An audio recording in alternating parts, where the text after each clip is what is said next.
사람과 사람 간에서 해줄 수 있는 좋은 말들이 많이 있습니다.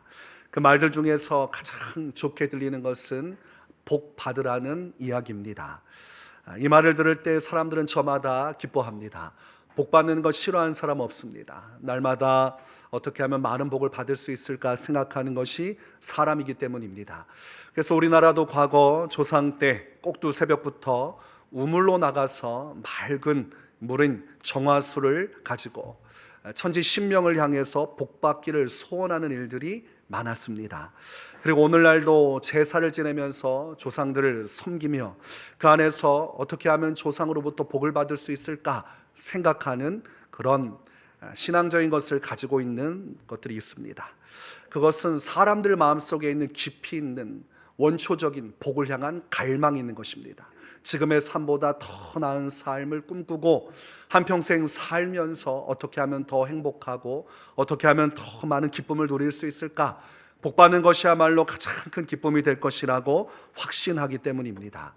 오늘날에도 이런 것들이 삶 속에 아주 깊이 배어 있습니다. 그래서 자녀가 이제 수험생이 되어서 대입 수능 시험을 보는 날, 부모님들이 어떻게 합니까? 그 문 앞에 서서 엿을 거기다가 딱 붙여놓고 그리고 나서 끝날 때까지 무엇을 기원합니까? 이 엿처럼 잘 성적이 나와서 찰떡같이 이 엿과 같이 그렇게 대학을 합격하기를 바라는 마음이 있어요. 그것도 복을 비는 마음이 있는 것입니다. 한 TV 프로그램을 보았더니 그 중에서 출연한 분이 자꾸 재채기를 하는 겁니다. 그랬더니 옆에 있는 여자 연예인이 계속 bless you, bless you 이러는 거예요. 그래서 무슨 말이라고 했더니 이제 축복을 한다는 거죠. bless you, 축복합니다, 당신을. 그랬더니 왜 그 말을 하냐고 했더니 재채기하면 복이 나가기 때문에 자기는 옆에서 누가 재채기하면 항상 bless you, bless you 해준다는 거예요. 그분이 뭐 사례가 들렸는지 재채기를 3연속으로 계속 하니까 옆에서 다른 일을 하다가 bless you, bless you를 하는 겁니다. 상황이 굉장히 우습고 또 재밌기도 하고 그러면서도 어떤 마음이 있어요? 복을 비는 마음이 있고 또 상대방도 들으면서 기분이 좋지 않습니까? 복 나가지 않고 복이 있으면 좋겠다라는 생각을 하는 것이지요. 그래서 우리가 사람과 사람 사이에서 이 복을 빌고 복을 받는 것은 사람에게 너무나 큰 기쁨을 주는 것이고, 그래서 마음 따뜻한 사람은 나도 복을 받고 너도 복을 받는 것, 그런 삶을 살아갑니다. 우리가 성경에서 말씀하시는 하나님을 보자면 하나님께서는 복을 주시는 하나님이십니다. 우리가 민수기 6장 22절에서 27절 말씀을 보면 하나님께서 모세에게 말씀하시는 내용이 기록되어 있습니다.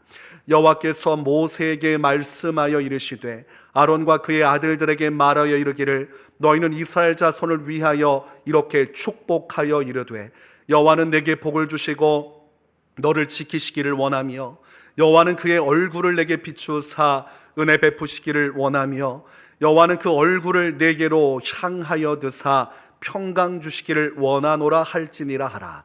그들은 이같이 내 이름으로 이스라엘 자손에게 축복할지니 내가 그들에게 복을 주리라. 하나님께서 이스라엘 백성을 향해서 복을 주고자 하셨습니다. 그래서 하나님께서 세우신 아론과 그의 아들들 제사장들을 통해서 이스라엘 백성들을 축복하라고 말씀하셨고 하나님께서 그 축복의 내용을 말씀하고 계시는 내용입니다. 하나님께서는 이스라엘을 지켜주기를 원하고 계시고 하나님께서는 이스라엘에게 은혜를 베풀어 주시기를 원하시고 하나님께서는 이스라엘에게 평강을 주시기를 원하신다고 되어 있습니다. 이것이 하나님의 본심이라는 거죠. 사람에게 미래와 희망을 주시는 하나님, 삶 속에 소망과 기쁨을 주신 하나님, 그 하나님께서 축복을 통해서 하나님의 백성들에게 더 나은 미래적 일들을 이루어 가신다는 것입니다. 창세기 12장의 말씀을 보면 아브라함이라는 인물에 대해서 기록을 하고 있습니다.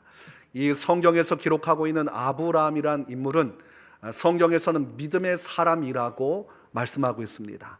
그래서 유대인들이라고 하면 이 아브라함을 존경하고 그리고 자신의 신앙생활에 있어서 자랑으로 여깁니다.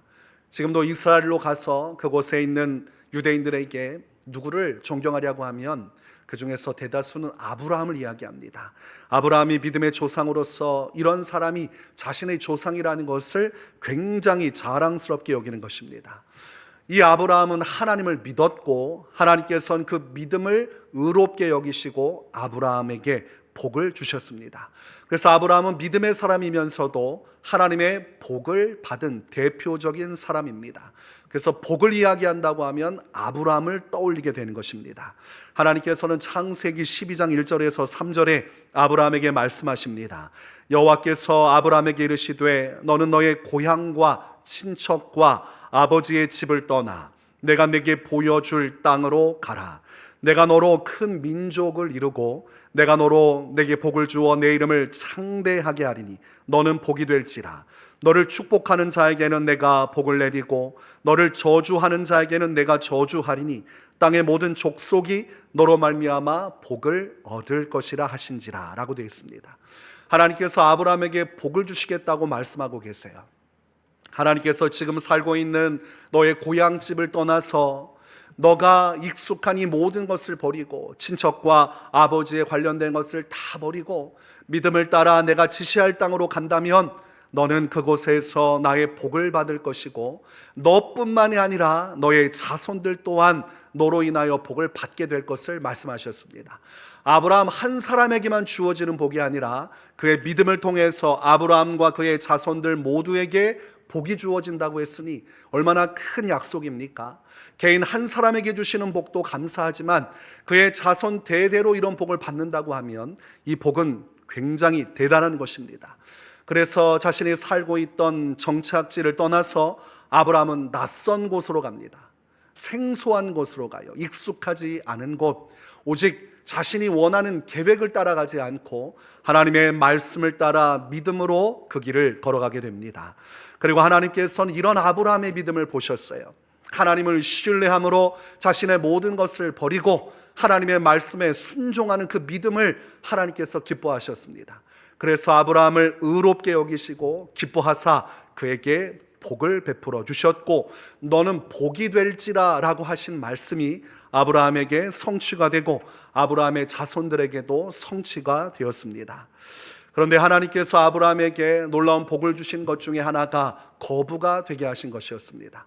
아브라함이 가는 곳마다 우여곡절의 삶은 있었지만 하나님께서 그 모든 어려움과 위기 속에서 아브라함을 지켜주실 뿐만이 아니라 그에게 놀라운 복을 주셔서 하나님께서 그가 소유하고 있는 것들이 계속해서 확장되게 하셨습니다. 그래서 사람들은 아브라함의 복을 생각할 때 그의 물질을 생각합니다. 많은 재물을 생각합니다. 그가 가지고 있는 소와 양이 얼마나 많았는지, 그가 얼마나 많은 것들을 누리며 살았는지에 포커스를 맞춥니다. 그러나 성경에서 말씀하고 있는 참된 복은 그런 물질적인 것에 있는 것이 아니었습니다. 그것 또한 하나님께서 주신 복이 맞지만 하나님께서 진정으로 아브라함에게 주신 것은 하나님과 동행하는 삶이었습니다. 하나님께서 그의 인생 가운데 함께 하시고 그의 인생의 험난하고 힘든 길 가운데서도 함께 하시고 기쁘고 좋은 날도 함께 하사 비가 오는 날에도 눈이 오는 날에도 태양볕이 쬐이는 그런 날에도 그리고 슬픔이 찾아오고 외로움이 감도는 그런 계절 속에서도 변함없이 아브라함과 함께 하셨고 그의 인생의 사계절마다 하나님께서 함께 하셨어요. 그래서 아브라함이 받았던 복은 이렇게 주님과 동행할 수 있는 복이었습니다. 여러분, 사람이 창조주 하나님을 만나고 그 하나님과 함께 동행할 수 있다는 것은 사람의 입장에서는 가장 큰 영광입니다.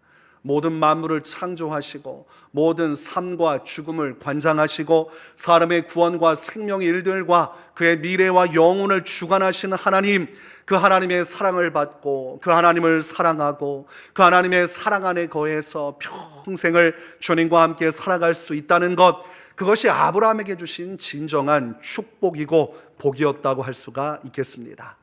하나님께서는 이 아브라함의 자손 중에서 구원자가 오실 것을 성경에서 예고하셨습니다. 그래서 이 아브라함의 후손 가운데서 우리 주 예수 그리스도께서 탄생하셨고, 그래서 마태복음 1장 1절에서는 아브라함과 다윗의 자손 예수 그리스도의 세계라라고 말씀하고 있습니다. 하나님께서는 아브라함에게 주셨던 이 복이 예수 그리스도를 통해서 모든 이들에게 나타나기를 원하셨어요. 그래서 예수 그리스도를 믿는 자는 아브라함과 같이 이 놀라운 축복을 받는 은혜의 일들을 이루셨습니다. 그래서 갈라디아서 3장 9절에서는 그러므로 믿음으로 말미암은 자는 믿음이 있는 아브라함과 함께 복을 받느니라고 말씀하고 있습니다. 아브라함은 믿음으로 의롭다함을 받았고 하나님의 복을 받은 사람이에요. 그런데 아브라함의 자손들이 복을 받으라고 하신 말씀대로 아브라함의 자손 중에 구원자 예수 그리스도를 보내심으로 아브라함의 자손인 예수 그리스도를 믿는 자마다 아브라함의 자손이 되어서 아브라함이 받을 복을 받게 하셨다고 성경은 말씀합니다. 여러분, 성경적인 관점에서 철저히 보자면 우리는 성경의 관점에서 유대인에 속합니까? 이방인에 속합니까? 한민족이다 그렇게 말씀하고 싶으시겠지만 우리가 성경을 진리의 말씀으로 믿고 성경적 관점에서 우리를 조명한다면 우리는 유대인이 아니라 이방인입니다. 성경의 관점에서 구약시대 이방인들은 구원받은 사람들이 아닙니다. 오직 유대인들만, 이스라엘 백성들만 하나님의 구원의 은혜를 입고 하나님의 백성이 되었어요. 그런데 이제 아브라함의 자손인 예수 그리스도를 통해서 유대인뿐만이 아니라 모든 이방인도 그 믿음을 통해 의롭다함을 받고 아브라함이 받았던 복을 받을 수 있는 길이 열려지게 되었습니다. 아브라함의 인생 가운데 하나님께서 함께 하신 것처럼 아브라함의 자손으로 오신 예수 그리스도 구원자 그분을 믿는 자들 또한 의롭다함을 받고 그들의 인생 가운데서도 아브라함과 동일하게 동행하여 주실 것을 약속하신 것입니다. 그 동행이라는 것은 이 땅의 한정적인 우리의 인생만을 가리키는 것이 아닙니다.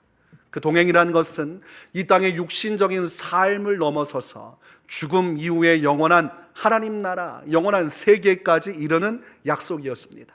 그래서 예수 그리스도를 믿는 자는 아브라함과 같이 이 땅에서 주님과 동행할 뿐만 아니라 죽어서 하나님 나라 들어가서 영원히 주님과 함께하는 하나님의 약속이 성취되고 그것을 성경은 임마누엘이라고 말씀합니다.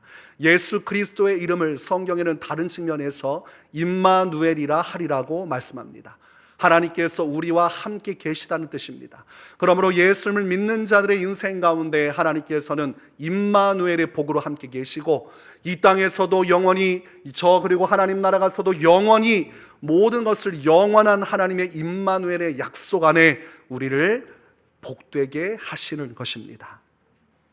다윗은 아브라함의 자손 중에 한 사람으로서 하나님 안에서 큰 복을 받은 사람입니다. 이스라엘의 왕으로서 지금도 이스라엘 국기를 보면 큰 별이 그려져 있어요. 그것이 바로 다윗의 별이고 이스라엘의 역대 왕 중에서 다윗은 이스라엘 백성들이 가장 존경하고 사랑하는 왕입니다. 다윗의 인생을 성경에서는 주님과 동행했던 삶으로 기록하고 있습니다. 그는 목동 시절부터 가난하고 아무도 주목하지 않던 시절에도 하나님과 동행하였습니다. 하나님을 믿었고 그 믿음을 따라 하나님께서 그의 인생 가운데 동행하여 주셨어요. 그래서 골리앗과 이스라엘 백성 간에 전쟁이 벌어지고 블레셋의 대표로 골리앗이 나와서 이스라엘 백성들을 조롱할 때 그때 어떠한 장소도 나가지 못하는 그때 다윗이 그 전장으로 나갑니다. 다윗의 형들도 그 전장 가운데 나가 있었지만 도저히 앞서서 나갈 수가 없었습니다. 골리앗은 블레셋 최고의 장수였고 누구도 이길 수 없는 사람이었기 때문에 아무도 못 나간 것입니다. 나가면 자기도 죽을 뿐더러 나라가 이 전쟁에서 사기가 꺾여서 완전히 멸망할 것이 두려워서 누구도 나가지 못할 때 누가 나갔습니까?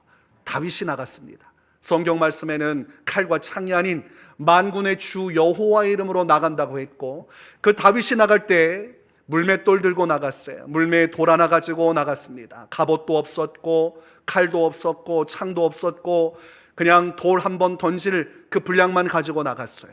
그때 다윗이 승리할 수 있었던 것은 하나님께서 다윗과 함께 하셨기 때문입니다. 다윗이 던진 그 돌 하나가 정확하게 골리앗의 미간을 꿰뚫고 박힌 후에 그대로 골리앗이 절명하게 되고 결국은 다윗이 그의 칼을 들어서 그의 목을 베므로 이 전쟁에서 승리를 하게 되는 것입니다. 다윗은 믿음의 사람이었고 그도 아브라함이 받은 복을 받은 사람이에요. 그 믿음을 따라 하나님께서 주시는 은혜 가운데서 평생을 하나님과 동행하다가 그는 그 평생 하나님 나라 들어가서 동행할 날을 소망하며 살고 그 소망을 따라 하나님 나라에 들어간 사람입니다. 그래서 시편 23편 6절의 말씀을 보면 내 평생의 선하심과 인자하심이 반드시 나를 따르리니 내가 여호와의 집에 영원히 살리로다라고 고백하고 있습니다. 그는 왕이었지만 이 땅의 삶의 목적을 두지 않았습니다. 이 땅에서 가질 수 있는 모든 권세를 가지고 모든 부귀영화를 다 누렸지만 그의 인생의 축복은 그것이 아니었고, 그것은 지나가는 인생 가운데 주님이 주신 것이고, 그가 진정으로 바라던 것은 평생을 하나님과 함께 동행하며 살다가 하나님께서 약속하신 여호와의 집, 하나님의 나라 들어가서 영원히 주님과 함께 살아가는 것, 그것이 그가 꿈꾸던 것이었고 주님은 그것을 이루어 주셨습니다. 오늘날 예수님을 믿지 않으면 이 복을 받을 수가 없어요. 성경에서 정확하게 그렇게 말씀하고 있습니다. 예수님을 통하지 않고는 창조주 하나님 앞에서 의롭다함을 받을 수 없고 죄인이기에 하나님과 동행할 수 없습니다. 죄인은 하나님의 곁에 머물 수 없고 하나님의 심판을 받아 멸망에 처할 수밖에 없습니다. 그래서 예수님을 믿지 않은 상태에서 신을 찾고 신에게 간청하지만 아무리 정화수를 받아놓고 간절히 기도해도 창조주 하나님은 응답을 하지 않으십니다. 예수 그리스도를 통해서, 아브라함의 자손으로 오신 예수 그리스도를 통하지 않고는 그 어떤 복도, 그 어떤 구원도 이루어지지 않습니다. 그러므로 정화수를 펼쳐놓고 밤새워 그 앞에 절하는 것은 자유지만 하나님의 응답도 복도 이루어질 수 없습니다. 조상을 생각하면서 제사 드리는 것은 자유지만 그렇다고 해서 이미 죽어 이 땅을 떠난 영혼이 돌아와서 축복을 해주는 일은 일어나지 않습니다. 우리가 성경 말씀을 진리로 믿고 그 안에서 주신 그 가르침을 따라 살아간다면 오직 예수 그리스도를 믿는 것, 그 안에서 의롭담을 받아 하나님의 놀라운 복을 받는 길로 가야만 하는 것이고, 성경은 그래서 구원의 길은 예수 그리스도 한 분밖에 없다고 말씀하고 있습니다. 사도행전 4장 12절에서 다른 이로서는 구원을 받을 수 없나니 천하 사람 중에 구원을 받을 만한 다른 이름을 우리에게 주신 일이 없음이라 하였더라고 기록하고 있습니다. 또한 사도행전 16장 31절에서도 이르되 주 예수를 믿으라, 그리하면 너와 내 집이 구원을 받으리라고 말씀하고 있습니다. 오직 예수 그리스도 외에는 하나님과 동행할 수 있고 하나님의 복을 누려 영생을 누릴 수 있는 길이 없다고 되어 있습니다. 오늘날 세상에는 수많은 미혹이 있어요. 여러 가지 구원의 갈래가 있다고 가르치지만 성경은 절대적인 오직 한 길, 예수 그리스도의 구원의 길만을 말씀하고 있습니다. 내가 구원받는 길, 나의 가족들이 구원받는 길, 그것은 오직 주 예수 그리스도를 믿을 때만이 임하게 되는 것입니다. 제가 어린 시절 친하게 지내던 동네 동생이 있었어요. 그 동생이 시간이 지나서 다른 지역으로 갔고 저도 또 때가 되어 고등학교 때 다른 지역으로 가서 헤어졌습니다. 근데 나중에 들려오는 소식을 들으니까 죽었다는 이야기를 들었어요. 우리가 고등학교 때 죽는다는 생각 아무도 하지 않잖아요. 그래도 나중에 노년이 돼서 질병으로 죽든 노안으로 죽든 뭐 그때 피치 못할 사고로 죽든 어쨌든 간에 어느 정도의 삶을 예견하고 살아갑니다. 자기도 그렇고 다른 사람도 똑같습니다. 일반적으로 살아가는 삶 속에서 어느 정도는 살다가 가겠지라고 생각을 하는데, 그때 제가 청소를 하면서 교내에서 있을 때 다른 친구를 통해 들었습니다. 확인해 보니까 의문사였어요. 그 친구가 그때 한참 방황할 때였습니다. 집에서 가출하고 불량한 친구들과 어울리면서 그렇게 흥청망청 살아가고 그러다가 겨우 이제 학교 다닐락 말락할 그 시기에 죽은 것입니다. 학교에서 몸이 아파가지고 양호 선생님이 이렇게 진찰을 해봤는데 도저히 확인할 방법이 없어서 그 친구를 밖으로 데리고 가서 병원 진료를 받게 한 것이죠. 그래서 그 병원에 가서 주사를 한 대 맞았는데 그 주사 한 대 맞고 그대로 죽었습니다. 결국 부검까지는 이르지 않고 그 부모님은 그냥 이대로 끝내고 장례를 치르자고 해서 맞춰줬어요. 그때 인생이라는 것이 얼마나 짧게 끝나는 것인지 예상하지 못하는 삶을 제가 깨달았습니다. 그 친구는 하나님과 동행하는 삶이 무엇인지도 경험하지 못했고 하나님께서 얼마나 선하시고 좋은 분이신지도 경험하지 못했어요. 이 땅에서 방황하고 방탕하고 그렇게 허망하게 살다가 허망하게 죽었고, 가장 중요한 것은 이 땅에서도 주님과 동행하지 못했지만 하나님 나라 들어가서 주님과 영원히 함께할 수 없다는 것, 그때 그것이 제 마음을 가장 아프게 했습니다. 그 동생에게 다시는 기회가 없다는 것, 다시는 하나님과 동행할 수 있는 기회가 없다는 것, 그것이 마음을 너무 아프게 했습니다. 히브리서 9장 27절에서 한번 죽는 것은 사람에게 정해진 것이요 그 후에는 심판이 있으리니라고 말씀하고 있습니다. 사람들은 죽으면 사람이 어떻게 되는지를 몰라요. 내가 어디에서 와서 어디로 가는지를 모릅니다. 인생은 돌고 도는 것이라고 해서 윤회 사상을 가르치기도 하지만 성경은 사람이 어디에서 와서 어디로 가는지 분명하게 말씀하십니다. 하나님께로부터 와서 하나님께로 가게 돼 있고, 사람이 죽으면 하나님의 심판대 앞에 서게 되리라고 성경은 분명히 말씀하고 있습니다. 죽는 것은 정해진 것이기에 누구도 예외일 수 없습니다. 제가 어젯밤 자다가 숨이 안 쉬어져서 새벽에 벌떡 일어났습니다. 숨을 몰아쉬는데 그러면서 제가 깨달은 것이 빨리 살을 빼야겠구나, 이런 생각을 했어요. 지금 부단하게 열심히 운동을 하고 있습니다. 그럼에도 불구하고 제가 또 그런 걸 겪으면서 어떤 생각이 들었냐면 죽음이 가까운 곳에 있구나. 제가 숨이 안 쉬어져가지고 벌떡 일어나가지고 그 안 쉬어지는 숨을 이렇게 고생해서 겨우 쉬게 됐는데, 집은 고요했고 아내는 잠들어 있었으며 아이들 둘 다 평안히 쉬고 있었어요. 이러다가 죽으면 나만 죽는 거구나. 가족은 알지도 못한 채 내가 이곳을 떠날 수 있었겠구나. 그러면서 소파에 가서 앉으면서 주님, 죽더라도 평안히 죽게 하시고 마지막에 숨 몰아쉬면서 고통 속에 죽지 말고 평안히 죽기를 원합니다.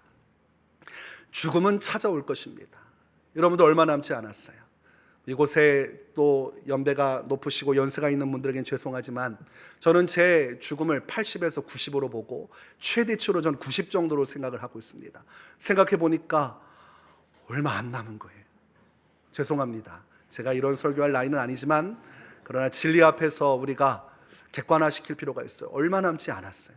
그래서 조금 제가 10년 정도 줄여보니까 압박감이 왔습니다.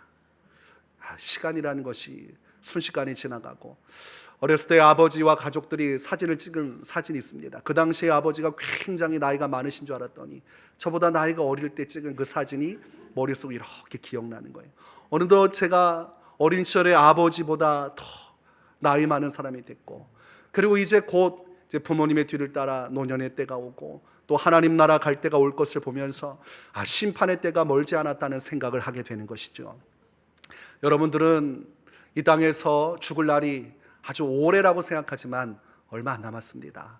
사람 불러다 놓고 이런 얘기하는 것이 쉬운 일은 아니지만 성경은 죽음을 회피하고 진리를 가르치지 않습니다. 모든 성경의 핵심은 죽음을 놓고 이야기합니다. 반드시 사람은 죽을 것이기 때문에 성경은 그것을 회피하라고 말씀하지 않습니다. 그런데 세상은 그렇게 말하지 않아요. 어차피 죽을 거니까 안 죽을 것처럼 살아가게 만듭니다. 그래서 이 세상의 기쁜 것들로 치장을 해요. 그래서 아름다운 여행을 강조하고 아름다운 인생, 제2의 인생, 60부터가 시작이라고 말하고 100세를 이야기하고 또 100세 이상의 삶도 살 수 있다고 얘기하면서 마치 오래도록 살 것처럼, 죽지 않을 것처럼 그렇게 이야기를 합니다. 그런데 우리가 젊은 날을 기뻐하고 또 중년의 때, 노년의 때를 기뻐하는 그때에도 무수한 사람들이 다 죽어가고 있다는 사실입니다. TV를 켜면 연예인들이 나와서 행복한 인생에 대해서 얘기하고 예능 속에서 인생의 즐거움을 얘기하지만 그때에도 그 예능에 출연했던 수많은 출연자들이 죽어 장례식은 치러지고 있고, 인생의 빛된 그 좋은 면만을 비추어서 인생을 아름답게 포장하지만 결국은 사망에 이르게 되는 것을 우리는 부정할 수 없어요. 사람들은 장례식장 가는 것을 불편하게 생각합니다. 그것이 시간을 내는 것이 불편한 것이 아니라 죽음을 자신이 직면한다는 것이 불편한 것입니다. 더군다나 오래도록 장수하다가 죽으신 분이면 괜찮은데 그렇지 못하고 죽으신 분들을 보면서 부담을 가져요. 그래서 전에 사역하던 교회에서는 누군가가 소천하시면 몇 세의 나이로 어떻게 돌아가셨다는 얘기를 광고에 합니다. 그런데 컴플레인이 들어왔어요. 광고할 때 나이를 이야기하지 말아달라는 것입니다. 예배드리러 기분 좋게 왔는데 누군가가 그 나이에 돌아가셨다는 얘기를 들으면 기분이 나쁘다는 거죠. 나도 이제 얼마 남지 않았다는 생각을 들으면 은혜가 하나도 되지 않는다는 겁니다. 여러분, 신앙은 그 죽음에 대한 이야기를 들어도 은혜가 되어야 신앙입니다. 신앙은 죽음을 생각할 때 비로소 시작되는 거예요. 죽음을 생각하지 않고 신앙생활을 할 수 있는 사람은 없습니다. 그래서 성경은 죽음을 이야기하고 더 나아가 죽음 이후에 어떤 일이 벌어질지 실제적인 일들을 성경은 기록하고 있습니다. 그래서 성경을 통해서 우리가 경험하지 못한 것들을 미리 경험하고 그것을 성경은 진리라고 말씀합니다.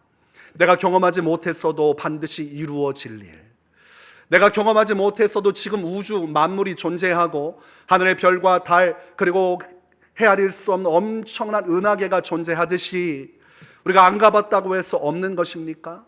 우리가 달에 가봐서 직접 만지지 않았다고 해서 달이 없는 겁니까? 그렇지 않죠. 진리라는 것은 그런 것이에요.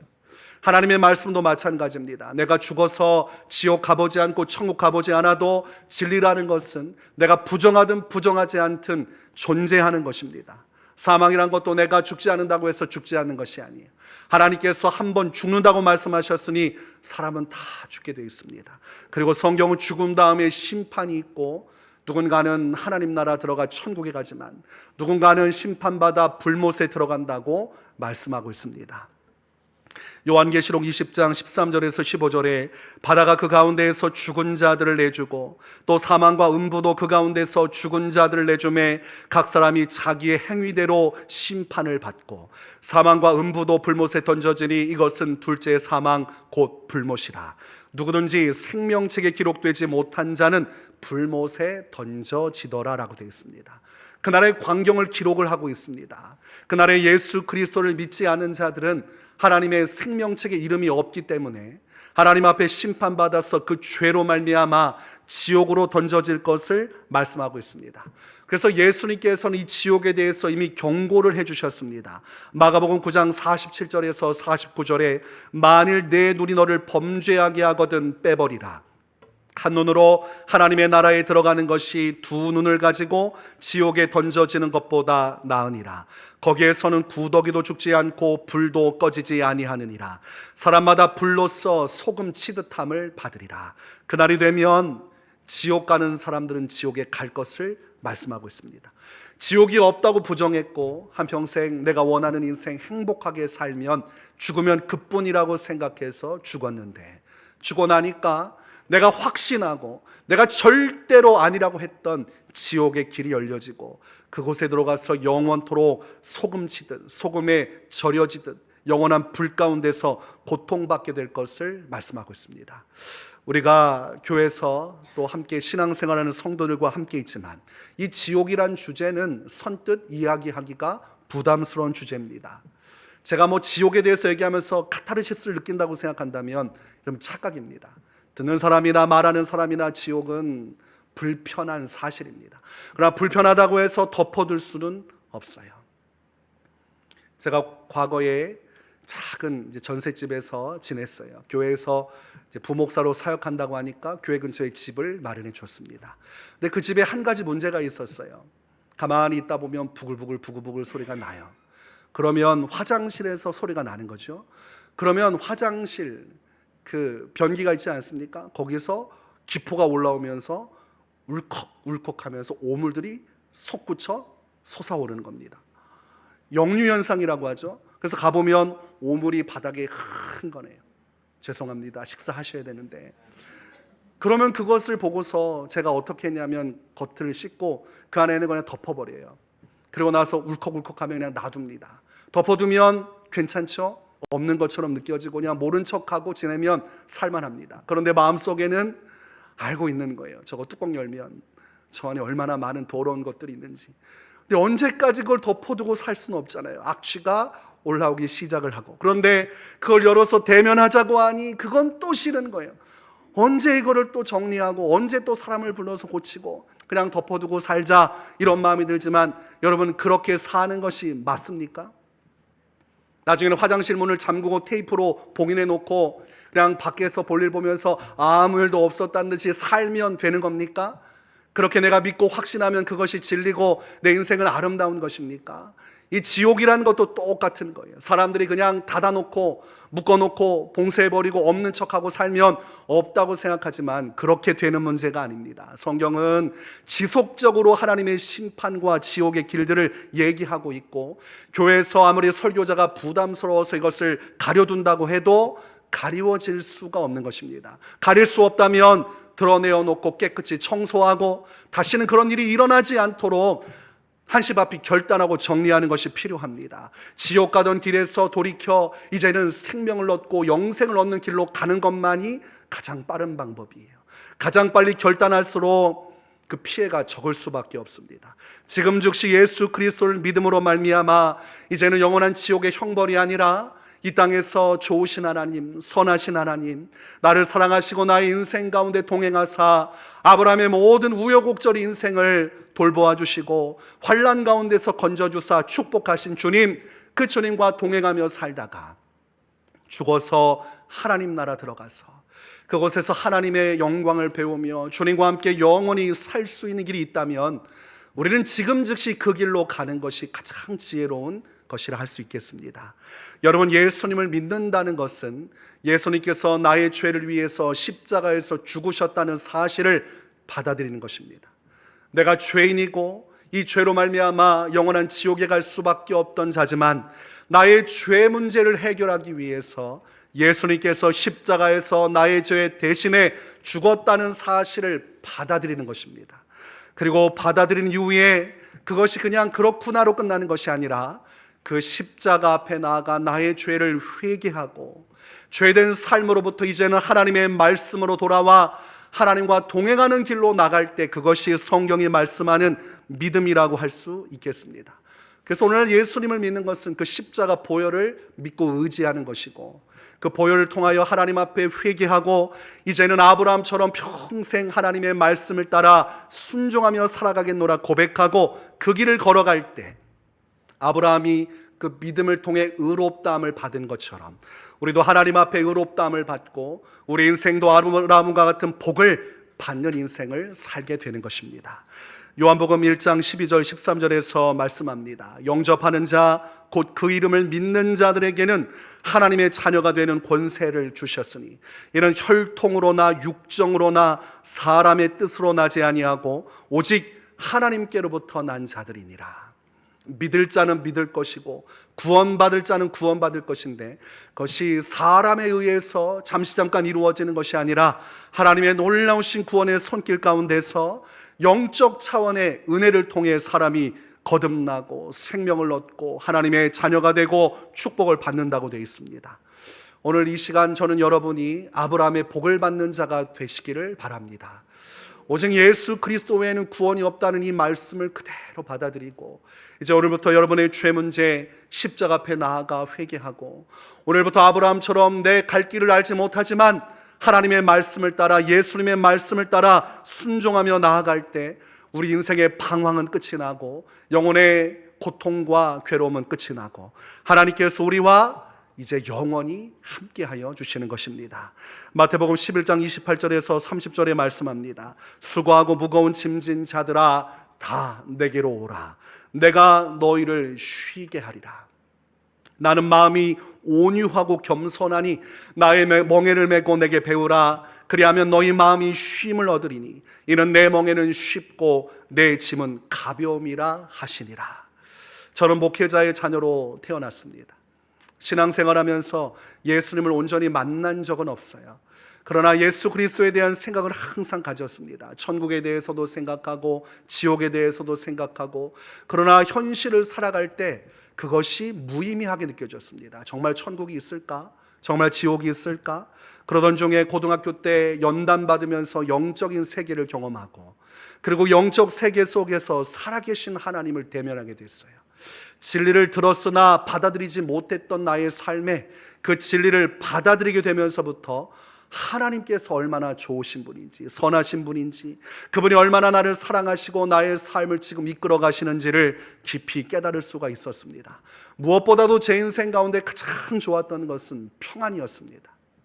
마음의 두려움과 근심과 걱정이 너무 많았고 삶 속에서 허망함이 가득했는데 예수님을 만나고 나니까 이것은 말로 표현하지 못할 평안이 임하는 것입니다. 이것을 예수님께서는 세상에 줄 수 없는 평안이라고 말씀하세요. 요한복음 14장 27절에서 평안을 너희에게 끼치노니 곧 나의 평안을 너희에게 주노라. 내가 너희에게 주는 것은 세상이 주는 것과 같이 아니하니라. 너희는 마음에 근심하지도 말고 두려워하지도 말라라고 말씀합니다. 사람들은 저마다 불안해하고 두려워합니다. 오늘날 정신병원이 많은 사람들로 붐비고 있습니다. 공황장애, 우울증, 불안감, 두려움, 그것이 죄악된 이 세상 속에서 사람이 견디고 그리고 극복하고 살아야 할 삶의 괴로움이고, 성경은 그 모든 괴로움은 죄로 인해 빚어진 것이고 하나님으로부터 떠나갔기 때문에 빚어진 것이라고 말씀합니다. 그러므로 우리가 예수 그리스도를 통해서 하나님께로 돌아오면, 그분의 은혜 안에 머물면 그 은혜 안에서 세상이 줄 수 없는 평안을 얻게 됩니다. 이 평안은 창조주 하나님께서만이 주시는 평안입니다. 우리가 금요일마다 금요 성령 집회를 하고 열심히 하나님 앞에 기도해요. 그리고 기도하고 갈 때 성도들의 얼굴을 보면 환한 미소가 있습니다. 그 미소는 상담 몇 시간 받아서 얻는 미소가 아닙니다. 그 미소는 엄청난 돈을 받을 때 누리는 미소가 아니에요. 그 미소는 영적 차원에서 하나님만이 주시는 미소고, 그 환한 미소를 볼 때 저는 그 미소 속에서 살아계신 하나님을 만납니다.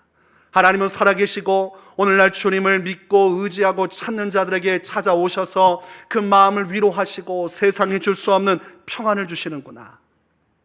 여러분, 이 평안을 여러분도 누리실 수 있기를 바랍니다. 여러분, 신앙생활이라는 것이 여러분의 전 재산을 바쳐야 하는 것이라면 참으로 부담되는 것이지만, 성경 말씀에는 값없이 주실 터이니 다 빈손으로 오라고 말씀하세요. 하나님 앞에 이 생명수를 먹기 위해, 마시기 위해 값없이 와서 이 생명수를 마시라고 주님은 말씀하고 있습니다.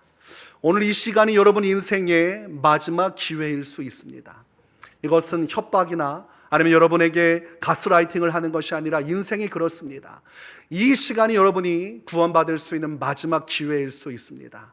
사람들은 저마다 내 인생에 여러 가지 기회가 있다고 말하지만, 죽음 앞에서 인생을 회고할 때 기회가 항상 주어진 것이 아님을 깨닫게 됩니다. 그때 그 시절 그 기회를 놓치지 말았어야 하는데 평생 후회하는 인생이 허다합니다. 그것보다 가장 더 중요한 것은 구원의 기회죠. 내가 교회 와서 내가 복음을 듣고 그 복음을 믿고 죄로부터 해방되어 의롭다함을 받고 하나님의 복을 받을 수 있는 기회가 왔음에도 내가 왜 그때 이 복음을 받아들이지 않았는가? 내가 왜 그때 굳이 이 복음을 듣고 무시하고 다시 또 내 인생의 고난과 어려움의 길로 갔는가? 이것을 우리가 죽어서 깨닫는다면 소용이 없지요. 그래서 항상 구원의 때는 지금입니다. 하나님께서 나를 부르실 때, 지금 여러분은 하나님의 부르심을 받고 이 자리에 왔습니다. 여러분의 사랑하는 분들이 여러분을 초청한 것이지만, 그러나 영적 차원에서 보면 하나님께서 부르신 것입니다. 사방팔방에서 사람들을 모으라고 말씀하셨고 이제 초청해서 하나님 앞에 부른 것이죠. 그 부름에 응답하는 자만이 영원한 생명을 얻는 것입니다. 똑같은 말씀을 듣고 똑같은 기회를 얻어도 누군가는 부정하고 그 길을 갔겠지만, 누군가는 그것을 믿고 받아들인다면 하나님께서 주시는 구원을 받게 될 것이고, 이 땅에서도 영원히 주님의 복 안에 살아가게 될 것입니다.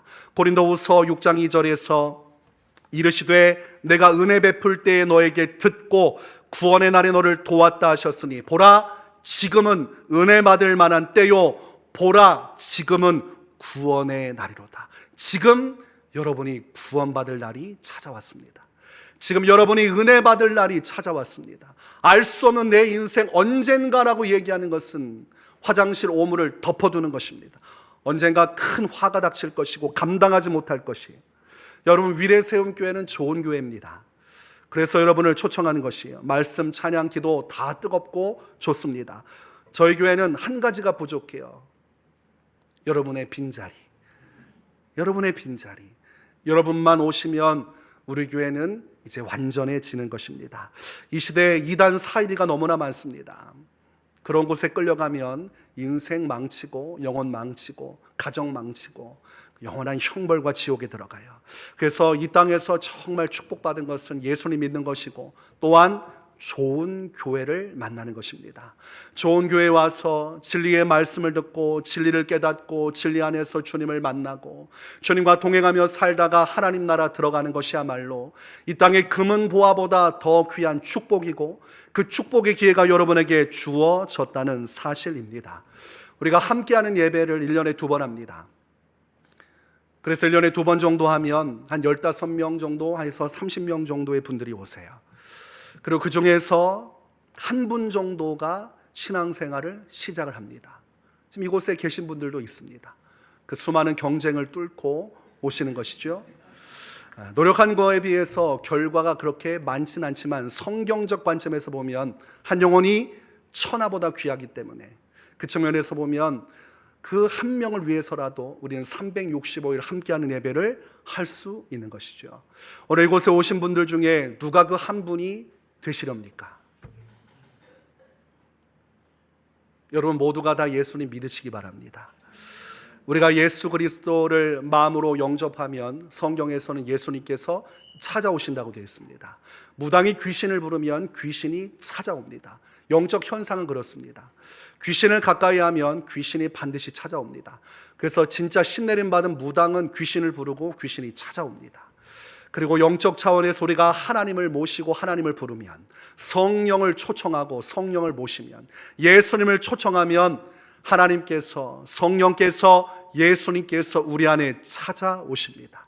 그래서 이 시간 우리가 마음의 문을 열고 예수님을 모시는 것은 너무나 중요해요. 이 땅에서 내가 내 인생 내 뜻대로 살았지만 오늘부터라도 나의 주 예수님을 나의 삶의 주인으로 모시고 이제 아브라함의 복을 예수님 안에서 받겠노라 소망하면, 오늘 이 시간 여러분은 아브라함의 자손으로서 예수 그리스도 안에서 하나님의 자녀가 되고 아브라함이 받았던 그 복을 따라 이 땅에서도 영원히 하나님과 동행하는 축복을 받게 될 것입니다.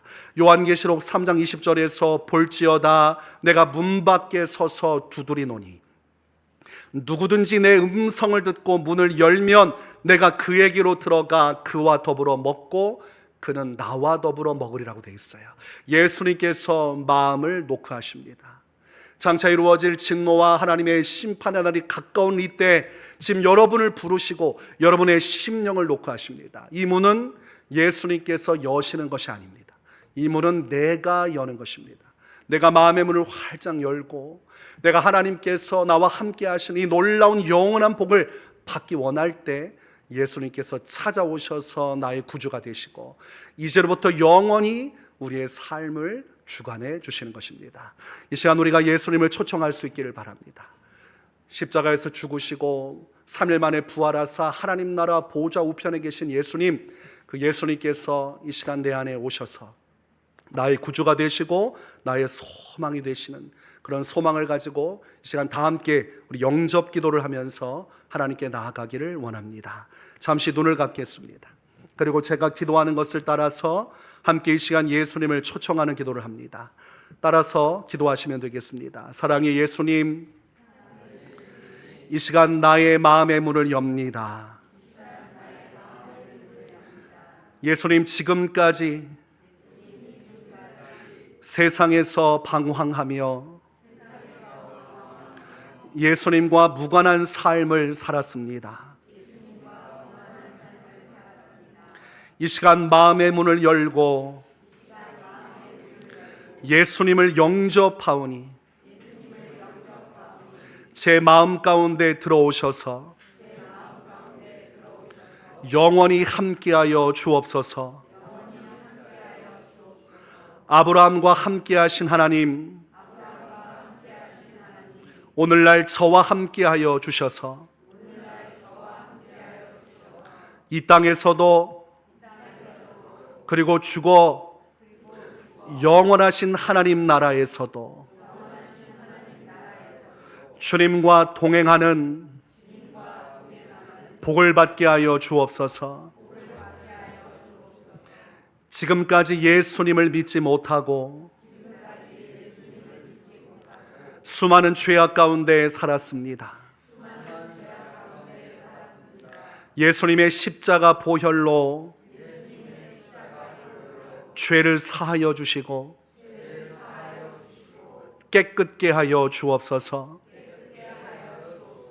오늘부터 예수님을 믿어 순종하는 길로 나아가기 원합니다. 사나 죽으나 오직 예수님만을 믿고 의지하여 영원한 구원과 생명을 얻게 하여 주옵소서.